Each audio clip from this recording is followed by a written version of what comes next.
Кадамжай районуна караштуу Кызыл Булак айылынын кичинекей тургуну. Меримайды 16 апрель 7 жашка толуш менен куттуктаймын. Тилеймин жаш өмүрүң узун болсун, башыңа бакыт талай кушу консун. Ойлогон ой максаттарың ишке ашып, турмушуң түбөлүктүү таттуу болсун. Келечегиң кең болуп, бактылуу балалыкта чоңоюп, келечекте эл керегине жараган жакшы кесиптин ээси болуп, жалаң гана жакшылыктарга ээ болуп жүрө бер деп Москва шаарынан эжеси Дилфоз куттуктайт.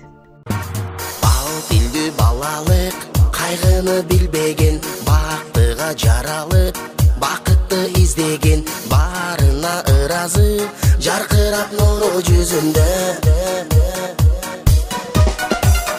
Бул дүйнө кабарын оюна илбеген, барына кызыгып, билбесе ким деген, баш ийип аргасыз, жарокер карап көзүнө.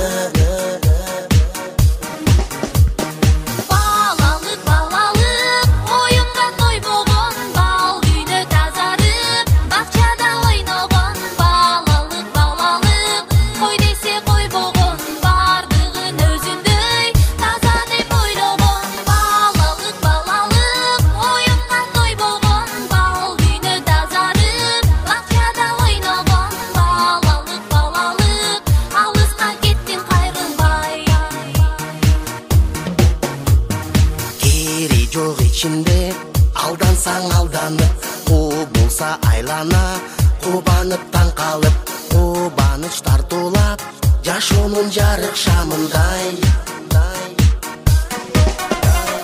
Жомокко ишенип, жомокто жашаган, жол салып өзүнчө жоругун жасаган, жодар көз балалык, алыска кеттиң кайрылбай.